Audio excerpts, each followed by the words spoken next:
Snake Shivu ಎಂದೇ ಪ್ರಸಿದ್ಧಿಯಾಗಿದ್ದ ಹುಬ್ಬಳ್ಳಿಯ ಗೋಕುಲ ಗ್ರಾಮದ ಶಿವಕುಮಾರ್ಗೆ ನಾಗರ ಹಾವೊಂದು ಕಚ್ಚಿದೆ.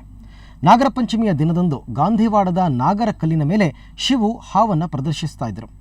ಭಕ್ತರು ಕಲ್ಲು ನಾಗರ ಬದಲು ನಿಜ ನಾಗರಿಗೆ ಹಾಲೆರೆಯುವುದು ಲೇಸೆಂದು ಹಾವಿನ ಮೇಲೆ ಹಾಲು ಮತ್ತು ಎಣ್ಣೆ ಎರೆದಿದ್ದಾರೆ. ಇದರಿಂದ ವಿಚಲಿತವಾದ ಹಾವು ಶಿವ ಅವರ ಎಡಗೈಗೆ ಕಚ್ಚಿದೆ.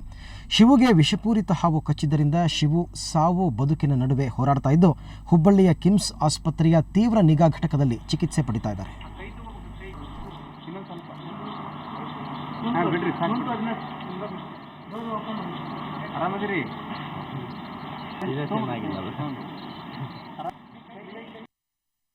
ಸ್ನೇಕ್ ಶಿವ ಎಂಬ ವ್ಯಕ್ತಿ ನಮ್ಮಲ್ಲಿ 2 ದಿನಗಳ ಹಿಂದೆ ದಾಖಲಾಗಿದ್ದ. ಅವನಿಗೆ ವಿಷಪೂರಿತ ಹಾವು ಕಚ್ಚಿತ್ತು. ನಮ್ಮಲ್ಲಿ ಸರಿಯಾದ ಸಮಯಕ್ಕೆ ಬಂದಿದ್ದರಿಂದ ಮತ್ತು ಅದಕ್ಕೆ ಸರಿಯಾದ ಔಷಧವನ್ನು ಅವನಿಗೆ ನಾವು ನೀಡಿದ್ರಿಂದ ಅವನೀಗ ಗುಣಮುಖನಾಗುವಂತಹ ಒಂದು ಸ್ಥಿತಿಗೆ ಬಂದಿದ್ದಾನೆ.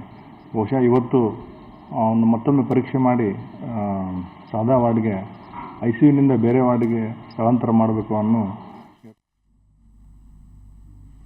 ಬನ್ನಿ, ಈ ಬಗ್ಗೆ ಹೆಚ್ಚಿನ ಮಾಹಿತಿ ಪಡೆಯೋಣ ನಮ್ಮ ಪ್ರತಿನಿಧಿ ಅನಂತರಾಮಯ್ಯ ಅವರಿಂದ. ಅನಂತರಾಮ್, ಸ್ನೇಕ್ ಶಿವು ಅವರ ಆರೋಗ್ಯ ಇವಾಗ ಹೇಗಿದೆ? ಹೇಗೆ ನಡೀತು ಈ ಎಲ್ಲ ಒಂದು ಘಟನೆ?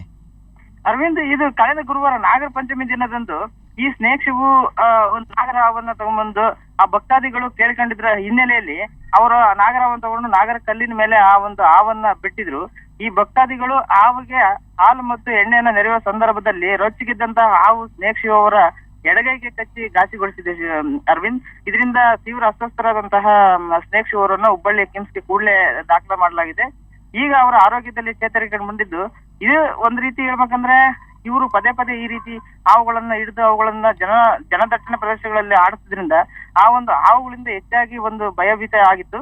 ಇಂತಹ ಒಂದು ಇದಕ್ಕೆ ಕಡಿವಾಣ ಆಗ್ಬೇಕಾಗಿದೆ ಅರವಿಂದ್. ಯಾಕಂದ್ರೆ ಇದು ಶಿವು ಅವರಿಗೆ ಇದು 4ನೇ ಬಾರಿ ಈ ರೀತಿ ಒಂದು ಘಟನೆ ಆಗಿರೋದು ಅರವಿಂದ್.